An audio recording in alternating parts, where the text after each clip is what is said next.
सबों को जय मूल निवासी।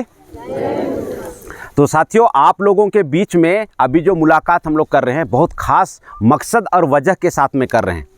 अभी हमारे मूल निवासियों के लिए जो जनजागृति का जो कार्यक्रम लगाया गया है वो 27 तारीख को कुनकुरी में लगाया गया है। और यहाँ पे कुनकुरी में हमारे मूल निवासी समाज के संवैधानिक अधिकारों के बारे में चर्चा किया जाएगा, जो कई मायनों में बहुत महत्वपूर्ण है। इसमें जो पहला विषय है उस विषय का जो उल्लेख किया गया है पहला विषय में कि तमाम लोगों को धर्म की मानने की स्वतंत्रता है, धर्म मानने की स्वतंत्रता है तमाम लोगों को। लेकिन हम लोग देख रहे हैं कि हमारे जो मूल निवासियों के खिलाफ में एक गिरोह निरंतर तरीके से ऐसा बोल रहा है कि नहीं, आप नहीं मान सकते, ना आप स्तुति नहीं कर सकते। स्तुति करना और आराधना करना को वो धर्मांतरण का नाम दे रहे हैं, जो संविधान में प्रदत्त आर्टिकल 25 का डायरेक्टली हनन है, डायरेक्ट हनन है। संविधान बोल रहा है कि आप धर्म मान सकते हैं, संविधान बोल रहा है। और गिरोह के लोग बोल रहे हैं कि आप धर्मांतरण करते हैं, यानी कि आपका स्तुति करना, आपका आराधना करना को लोग क्या बोल रहे हैं, धर्मांतरण का नाम दे रहे हैं। तो साथियों, एक बहुत ज़बरदस्त कहावत है, उस कहावत के माध्यम से मैं इसको क्लियर करना चाहता हूँ कि जुल्म उतना बुरा नहीं होता है जितना कि खामोशी बुरा होता है। जुल्म करना उतना बुरा नहीं होता है जितना बुरा खामोश रहना होता है।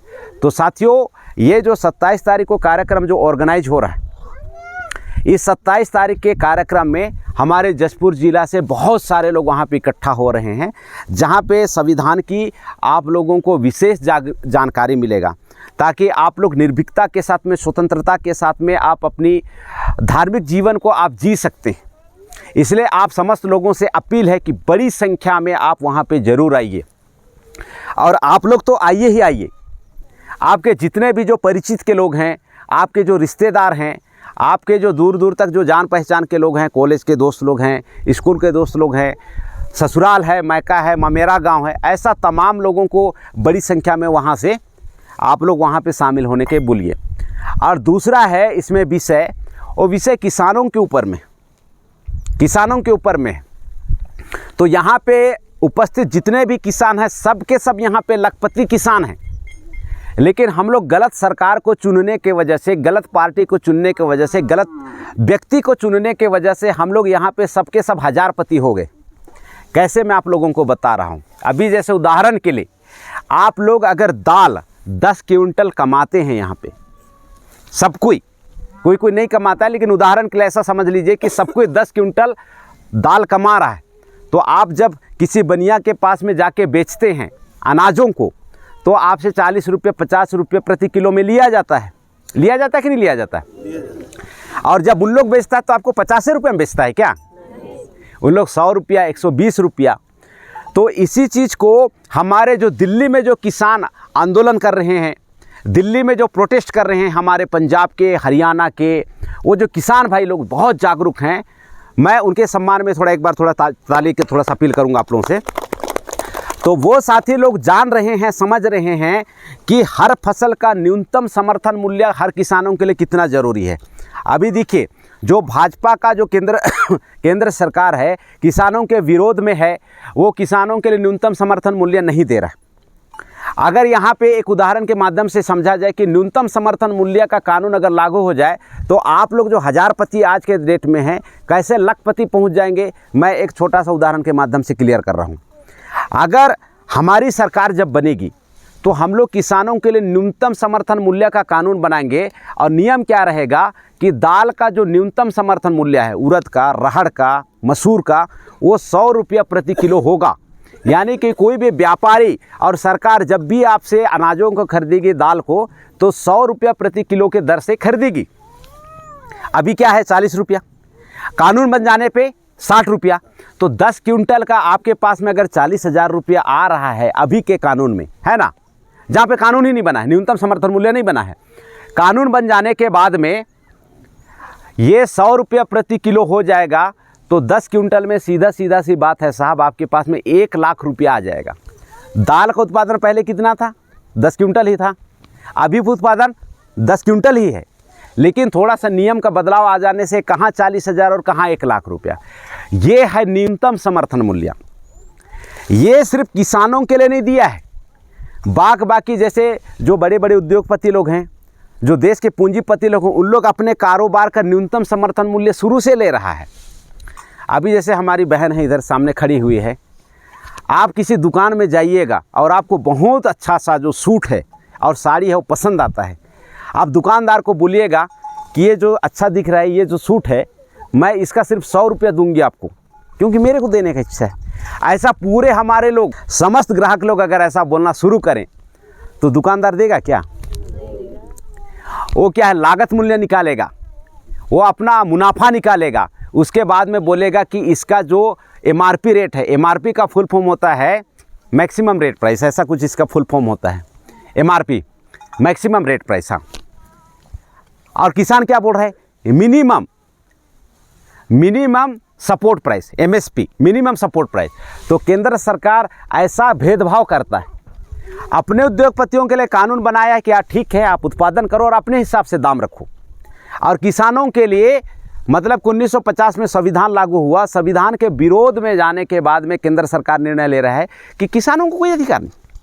अब सोचिए तो, इतना बड़ा असमानता को आप लोगों के बीच में, हमारे बीच में ये पोषण करने का काम कर रहा है। इसी के विरोध में कुनकुरी में 27 तारीख को बहुत बड़ा कार्यक्रम है, और वहाँ पे हमारे सरगुजा संभाग के एक से एक दिग्गज, बहुत ज़बरदस्त वक्ता लोग आने वाले हैं। अभी तो जशपुर जिला में आप मेरे को सुन रहे हैं, सरगुजा संभाग से एक से एक भारत मुक्ति मोर्चा का जो हर कार्यकर्ता है, हर वक्ता है, अपने आप में धुआंधार मामला है। और उसको सुनने से बहुत सारा जो संविधान की बातें हैं आप लोगों को समझ में आएगा। संविधान की बातें समझ में आएगा तो लड़ने का हिम्मत मिलेगा। नहीं जानते हैं इसलिए ना नहीं लड़ते हैं। अभी जैसे मैं आपको मिनिमम सपोर्ट प्राइस बताया, जब भी अनाज बेचेंगे आप लोगों को तकलीफ़ होगा तो क्या है, आप लोग सरकार को बदलने का प्रयास करेंगे कि ये जो भारतीय जनता की पार्टी है और कांग्रेस पार्टी है, उसकी सरकार केंद्र में नहीं बनना चाहिए, क्योंकि लोग किसानों के विरोध में कानून बनाता है। आप किसका सरकार बनाना चाहेंगे? आप अपने मूल निवासियों का सरकार बनाना चाहेंगे। क्यों? क्योंकि वो समर्थन मूल्य का सपोर्ट कर रहा है, वो आज़ादी को समर्थन दे रहा है, आर्टिकल 25 के बारे में लोगों को जागरूक कर रहा है कि भैया धर्म की स्वतंत्रता आपको भी है, धर्म की स्वतंत्रता उनको भी है। यहाँ पे किसी की दादागिरी और किसी की गुंडागर्दी नहीं चलेगा। यहाँ पे संविधान का चलेगा, यहाँ पे आर्टिकल 25 का चलेगा, यहाँ पे आर्टिकल 19 का चलेगा। आर्टिकल 19 क्या है? बोलने की आज़ादी, शांतिपूर्ण तरीके से। ऐसा नहीं कि भाई उस संविधान के अनुच्छेद 19 का गलत प्रयोग किया जाए, ऐसा नहीं है। अनुच्छेद 19 के आड़ में हुड़दंगी किया जाए, मैं इसके समर्थन में नहीं हूँ। शांतिपूर्ण तरीके से अपनी बातों को रखा जा सकता है, ये है। अभी जैसे मैं बातों को रख रहा हूँ तो बहुत सारी बात क्लियर हो रही है ना, ये बात है।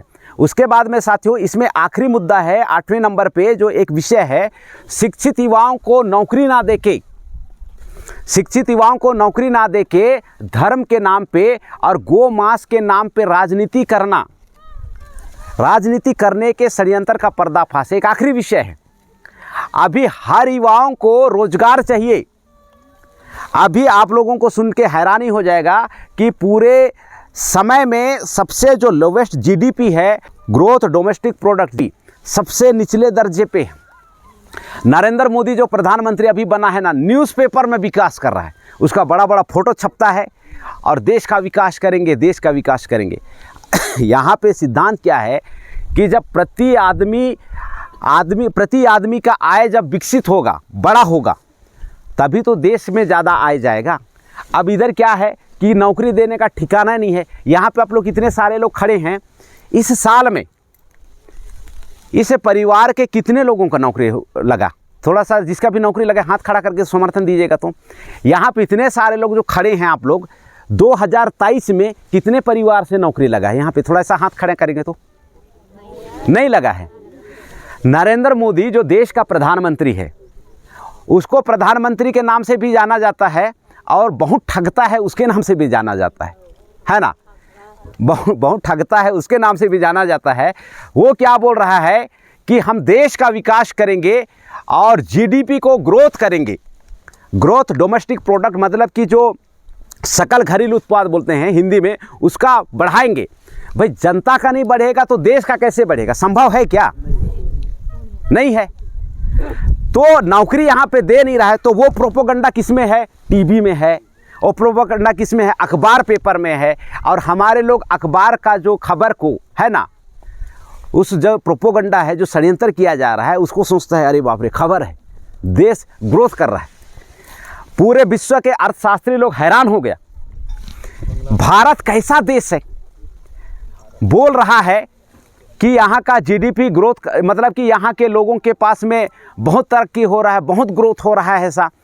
और जब उन लोग अर्थशास्त्री लोग, विश्व के अर्थशास्त्री लोग जब देखता है तो जो जीडीपी है, ग्रोथ डोमेस्टिक प्रोडक्ट है, वो गिर रहा है बांग्लादेश से नीचे। हमारे भाई सही बोल रहे हैं, बांग्लादेश से नीचे।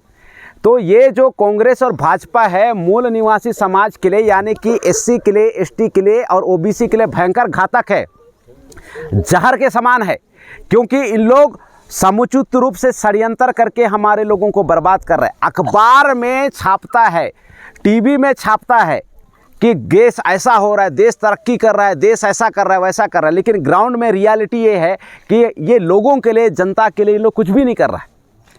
ये पूरी तरह से 8 मुद्दे इसमें लगा के रखे हुए हैं साथियों, और इस 8 मुद्दे के ऊपर में प्रबोधन कार्यक्रम होगा। इस 8 मुद्दे के ऊपर में प्रबोधन होगा, आप लोगों को जानकारी दिया जाएगा। और मैं पूरी तरह से श्योर हूँ, मैं पूरी तरह से विश्वस्त हूँ कि आप लोगों को इस सभा को, इस सम्मेलन को सुनने के बाद में बहुत सारी बातों का खुलासा हो जाएगा। इसलिए आप समस्त लोगों को मैं अपील कर रहा हूँ कि विशाल संख्या में आके 27 तारीख का कार्यक्रम को आप लोग सफल बनाएंगे और ज़्यादा लोगों को आने के लिए प्रेरित करेंगे। आप समस्त लोगों का बहुत बहुत धन्यवाद। जय मूल निवासी।